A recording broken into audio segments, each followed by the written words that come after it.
Welcome to the second part of the industrial relations discussion, which we started yesterday, Monday,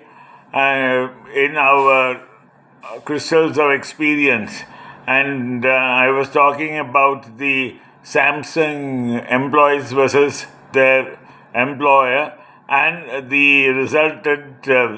agreement arrived at after a month of industrial relation turmoil. One wonders why and how that this happens even in the most modern times. The thing is that each country has its own work culture, and we have to abide by that the Koreans, the Japanese, and the others, those far Asian countries, have almost a militant and military way of working, and the workers are kept right under in the leash, and also they are slowly brainwashed into discussing exactly the work they do is for the nation, and for them they are not important. What is important is the output and where the country goes up in life. On the other hand, in our democracy, we have now progressed so long and so fast into industrialization that we, from the time the workers used to be unread and illiterate group, now the time has come where the education has taken over, and the employers as well as employees have become far more realistic as far as the needs of the time are required. That is why we see that a worker is capable of reading a newspaper, which was very, very rarely the case, and only a few of them, like in Animal Farm, would be able to read out what was happening to the 80% of the majority of workers. But we have come far away from that, and the children of our employees are either chartered accountants or MBAs and have good degrees. So they are able to access and assess the balance sheet of a company where the parents work, and they are able to give inputs to them as far as whether to be realistic or unrealistic as far as demanding is concerned. Added to that,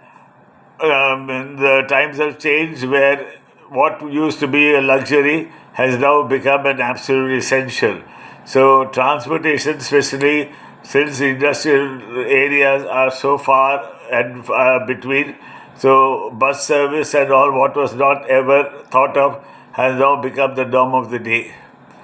The thing is that basically the cost of living has gone up, and the workers also realize the pinch of it. So that is why most of them, though they sound unreal, but the fact is that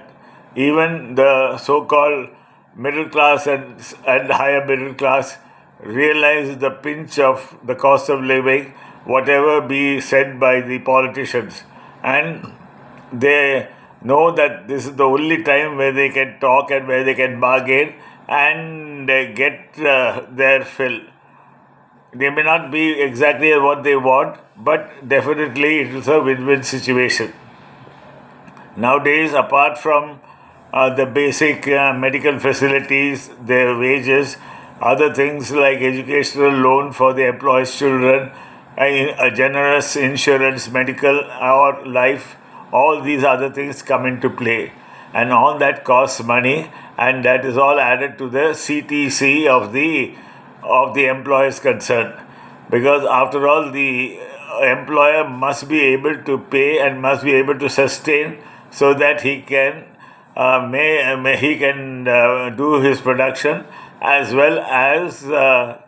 keep a measure of profit for the future for himself. Because after all, he is not doing a charity, and he is doing exactly what is required by the system. On the other hand, the basic amenities which used to be frowned upon before has become very, very important these days. The companies are now slowly doing away with